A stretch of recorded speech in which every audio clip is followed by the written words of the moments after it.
Hi, welcome to V learnings. നമ്മൾ ഇന്നലത്തെ isomerism എന്ന ഭാഗത്തിന്റെ ബാക്കിയാണ് ഇന്ന് നോക്കുന്നത്. നോക്കൂ, നമ്മൾ ഇന്നലെ ചെയിൻ ഐസോമറിസത്തിനെ കുറിച്ച് പഠിച്ചു അല്ലേ? അത് ഐസോമറിസത്തിലെ വേറൊരു ടൈപ്പാണ് പൊസിഷൻ ഐസോമറിസം. എന്താണെന്ന് നോക്കൂ. ഡെഫിനിഷൻ: അതായത് compounds having same molecular formula, same functional group but different positions of the functional group are called position isomers. എന്താണ് പറയുന്നത്?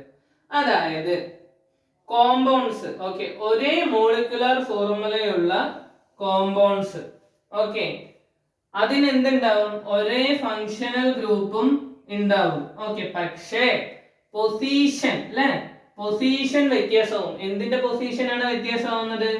ഫങ്ഷണൽ ഗ്രൂപ്പിന്റെ പൊസിഷൻ വ്യത്യാസവും. ഇതിനെയാണ് നമ്മൾ എന്തെന്ന് വിളിക്കുന്നത്? പൊസിഷൻ ഐസോമേഴ്സ് എന്ന് വിളിക്കുന്നത്. ഓക്കെ, ഒരേ മോളിക്യുലർ ഫോർമുലയും ഒരേ ഫങ്ഷണൽ ഗ്രൂപ്പ് ഉണ്ടെങ്കിലും ഫങ്ഷണൽ ഗ്രൂപ്പിന്റെ പൊസിഷൻ മാറുകയാണെങ്കിൽ നമ്മൾ അതിനെ വിളിക്കുന്ന പേരാണ് പൊസിഷൻ ഐസോമേഴ്സ്. ഓക്കെ, മലയാളത്തിൽ നോക്ക്. മലയാളത്തിൽ നമ്മൾ എന്ത് പറയും? പൊസിഷൻ ഐസോമറിസം തന്നെ പറയും, വേണമെങ്കിൽ സ്ഥാന ഐസോമറിസം എന്ന് പറയാം. ഓക്കെ, ഒരേ തന്മാത്രാ സൂത്രം, ഒരേ ഫങ്ഷണൽ ഗ്രൂപ്പ്, എന്നാൽ ഫങ്ഷണൽ ഗ്രൂപ്പിന്റെ സ്ഥാനം വ്യത്യസ്തമാണെങ്കിൽ അതിനെ പൊസിഷൻ ഐസോമറിസം എന്ന് വിളിക്കാം. അല്ലെ? എന്തൊക്കെയാണ് നോക്ക്. തന്മാത്രാ സൂത്രം ഒരേതാണ്, ഫങ്ഷണൽ ഗ്രൂപ്പ് ഒരേതാണ്, പക്ഷെ എന്താണ് അവിടെ വ്യത്യാസം വരുന്നത്? ഫങ്ഷണൽ ഗ്രൂപ്പിന്റെ സ്ഥാനം എന്താണ്? ഫങ്ഷണൽ ഗ്രൂപ്പിന്റെ സ്ഥാനം മാറിക്കഴിഞ്ഞാൽ, വ്യത്യസ്തമാണെങ്കിൽ നമുക്ക് അതിനെ എന്തെന്ന് വിളിക്കാം? പൊസിഷൻ ഐസോമേഴ്സ് അല്ലെങ്കിൽ പൊസിഷൻ ഐസോമറിസം എന്ന് വിളിക്കാൻ പറ്റും. നമുക്ക് അതിന്റെ ഉദാഹരണം നോക്ക്. ഏതാണ്? പ്രൊപ്പൻ 1 ഓൾ അല്ലെ? നോക്ക്, പ്രൊപ്പൻ 1 ഓളിൽ എങ്ങനെയാണ്? CH3 CH2 CH2 OH. ഇവിടെ ഫങ്ഷണൽ ഗ്രൂപ്പ് ഏതാണ്? ഫങ്ഷണൽ ഗ്രൂപ്പ് OH ആണ് അല്ലെ? നോക്ക്, ഫങ്ഷണൽ ഗ്രൂപ്പ് OH ആണ്. ഇവിടെ ഇത് പ്രൊപ്പൻ 1 ഓൾ. ഇനി ഇങ്ങോട്ട് നോക്ക്, പ്രൊപ്പൻ 2 ഓൾ എങ്ങനെയാണ്? CH3 CH OH CH3 അല്ലെ? ആദ്യത്തെ സംയുക്തത്തില് എന്താണ്? ഈ ആദ്യത്തെ കോമ്പൗണ്ടില് അല്ലെങ്കിൽ സംയുക്തത്തില് OH ഫങ്ഷണൽ ഗ്രൂപ്പിന്റെ സ്ഥാനം ഇവിടെ ആദ്യമായിരുന്നു അല്ലെ? പിന്നെയോ നോക്ക്, രണ്ടാമത്തേതിൽ എങ്ങനെയായിരുന്നു? രണ്ടാമത്തേതില് വ്യത്യാസം വന്നു, രണ്ടാമതായി അല്ലെ ഫങ്ഷണൽ ഗ്രൂപ്പ്. ഇങ്ങനെ ഫങ്ഷണൽ ഗ്രൂപ്പിന്റെ സ്ഥാനം മാറുകയാണ്, പൊസിഷൻ മാറുകയാണെങ്കിൽ നമ്മൾ അതിനെ എന്തെന്ന് വിളിക്കും? പൊസിഷൻ ഐസോമറിസം എന്ന് വിളിക്കും. നോക്ക്, അതിന്റെ മോളിക്യുലർ ഫോർമുല, തന്മാത്രാ സൂത്രം എന്ന് പറയുന്നത് ഒന്നാണ്. എന്താണ്?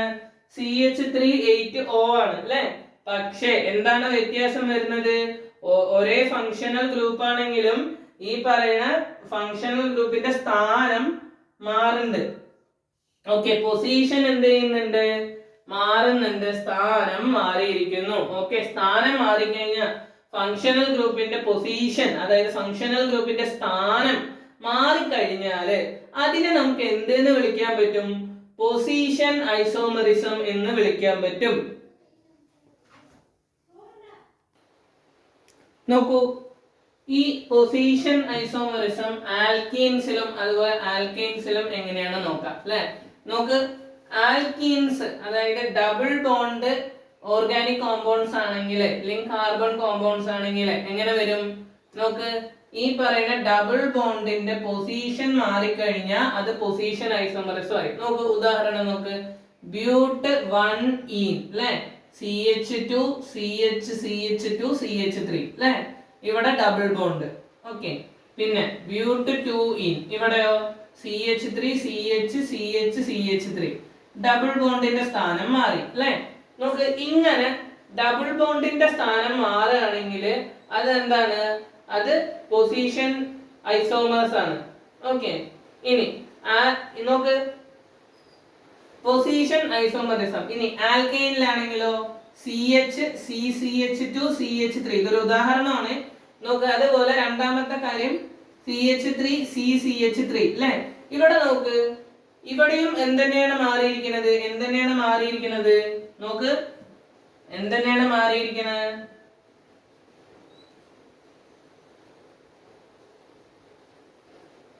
ഈ പറയുന്ന പൊസിഷൻ മാറി അല്ലെ. എന്തിന്റെ പൊസിഷൻ മാറി? ട്രിപ്പിൾ ബോണ്ടിന്റെ പൊസിഷൻ മാറി. ഇങ്ങനെ ട്രിപ്പിൾ ബോണ്ടിന്റെ പൊസിഷൻ മാറുകയാണെങ്കിലും എന്താണ് അത് പൊസിഷൻ ഐസോമെറിസം ആണ്. ഓക്കെ, അതെന്താണ്? പൊസിഷൻ ഐസോമെറിസം ആണ്. നോക്ക്, മലയാളത്തിൽ പറയുകയാണെങ്കിൽ അതായത് ഇതന്നെ അത്രേ ഉള്ളൂ. ഡബിൾ ബോണ്ടിന്റെ സ്ഥാനം മാറണം അല്ലെ. രണ്ടിലും എന്ത് മാറണം? ഡബിൾ ബോണ്ടിന്റെ സ്ഥാനം മാറണം അല്ലെ. അങ്ങനെ ഡബിൾ ബോണ്ടിന്റെ സ്ഥാനം മാറിക്കഴിഞ്ഞാൽ ആൽക്കീനിൽ പൊസിഷൻ ഐസോമെറിസം എന്ന് പറയും. ഇനി ട്രിപ്പിൾ ബോണ്ടിന്റെ പൊസിഷൻ മാറിക്കഴിഞ്ഞാൽ നമ്മൾ എന്തിൽ പറയും? ആൽക്കൈനുകൾ പൊസിഷൻ ഐസോമെറിസത്തിലാണെന്ന് പറയും. ഓക്കെ,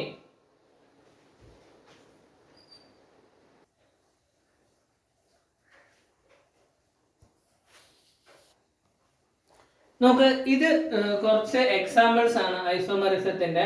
ഒന്ന് ക്ലോറോപെന്റേൻ. നോക്ക്, ഈ ഒരു ഫോർമുലയിൽ, ഈ ഒരു മറ്റേ സൂത്രവാക്യം അല്ലെങ്കിൽ മോളിക്കുലർ ഫോർമുലയിൽ ഈ കോമ്പൗണ്ട്സിൽ എന്താണ് വ്യത്യാസം വരുന്നത് നോക്ക്.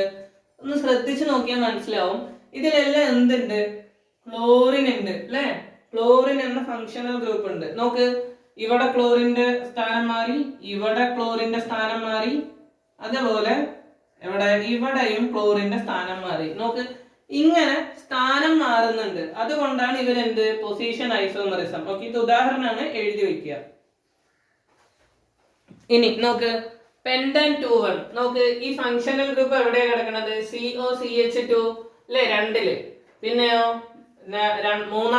ഈ രണ്ടാമത്തെ ഉദാഹരണത്തില് പൊസിഷൻ 3 അതിന്റെ പേരെന്താണ്? പെന്റൻ 3,1 ആയി അല്ലെ. അപ്പൊ ഇങ്ങനെ പൊസിഷൻ മാറുന്നത് കൊണ്ടാണ് എന്ത്? Position isomerism. ഉദാഹരണങ്ങളാണ്, എഴുതി വെക്കുക, ഉപകാരവും. ഓക്കെ.